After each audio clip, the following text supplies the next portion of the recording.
Mesdames, messieurs, parlons peu, parlons football. On se retrouve aujourd'hui pour le récap du match Ukraine-France dans le cadre des matchs de qualification pour la Coupe du Monde 2026. Donc résultat final 2-0 pour la France, enfin 0-2 en l'occurrence. Et si on regarde avec une vision plus globale, il me semble qu'on est dans le groupe D avec l'Azerbaïdjan, l'Islande et l'Ukraine. Normalement la France devrait se qualifier sans aucun pépin. Pour ce qui est de la compo affichée par Didier Deschamps, on a retrouvé un 4-2-3-1 qui est devenu assez récurrent au final, avec Barcola, Olysée, Doué en milieu offensif en quelque sorte.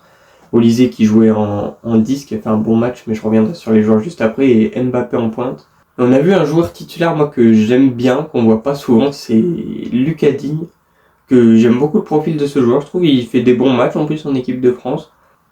Pour parler de ce qui est des moments marquants, on a vu Mbappé pressé. Oui, mesdames et messieurs, vous l'avez vu, je l'ai vu. Il a fait des efforts, il a pressé. Truc de fou. Je dis pas qu'il les a fait sur 90 minutes, mais on l'a vu aller presser un petit peu. Et ça, c'est du progrès. Merci Kylian. Sur le but, le premier but, celui d'Olysée, très belle passe en entrée de Barcola, vraiment une belle passe. Puis derrière, finition en douceur, bien placé, le gardien pouvait pas aller la chercher, très beau but. Mais par contre, on l'a vu sur ce but et même sur le reste du match, la défense ukrainienne qui est assez hasardeuse quand même. On a vu pas mal d'erreurs. Pour ce qui est du jeu en lui-même, on a vu une équipe de France que j'ai trouvé très intéressante, qu'on avait pu voir un petit peu contre la Croatie. Mais j'ai trouvé que c'était un peu plus poussé justement.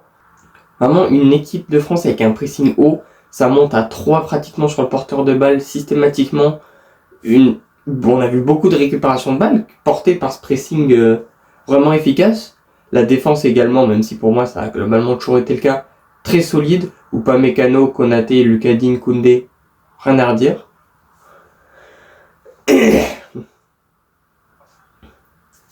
Globalement, pour ce qui est de la première mi-temps, vraiment une première mi-temps solide. Il aurait pu avoir plus d'un but si à la finition c'était... Enfin, on aurait pu avoir plus de réussite et même si nos joueurs avaient une meilleure finition, on aurait pu en mettre plus d'un. Mais vraiment une très bonne première mi-temps. Mais par contre, la seconde mi-temps, incomparable à la première. Il y a eu du flottement. Pour moi, j'ai vu un peu les interviews d'après-match, ça paraît 25 minutes. Non. Pour moi, c'était 45 minutes de flottement. La seule chose qui a un peu réveillé l'équipe de France, c'est ce but un petit peu individuel de Kylian Mbappé. Très beau but d'ailleurs. Félicitations à lui. On peut le remercier parce que il y avait cette équipe d'Ukraine qui se présentait quand même très dangereuse, qui montait haut, qui avait des occasions. Après le but, ils se sont éteints, ça les a tués, mais merci Kylian.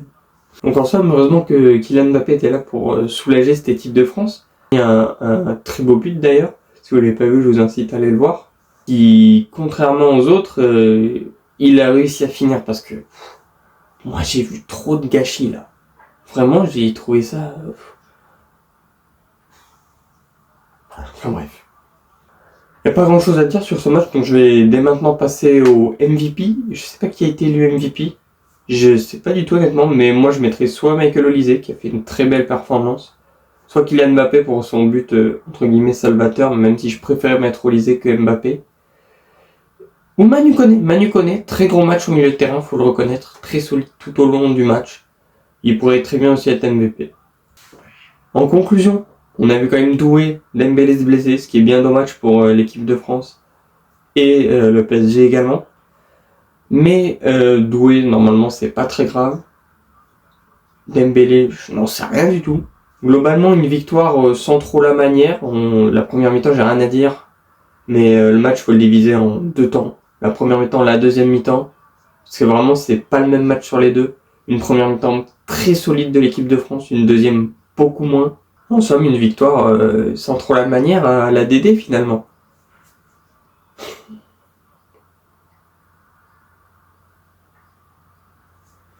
Et je voulais revenir juste avant de finir cette vidéo sur un truc qui m'a un petit peu énervé. C'est qu'hier, moi je voulais voir Akliouche sous le maillot de l'équipe de France jouer. Je voulais le voir. Faire rentrer des joueurs à 2 minutes de la fin comme ça sert à rien globalement. Ça sert vraiment à rien. Je sais même pas si, je crois pas qu'il ait touché de ballon. Donc dommage, j'espère avoir l'occasion de le voir au prochain match. Et c'est tout ce que j'avais à dire sur ce match. Il n'y a pas grand chose à dire au final sur ce match. Mais je vous remercie d'avoir regardé cette vidéo. Et je vous dis à la prochaine pour le prochain match de l'équipe de France lundi, si je ne m'abuse. Tchou!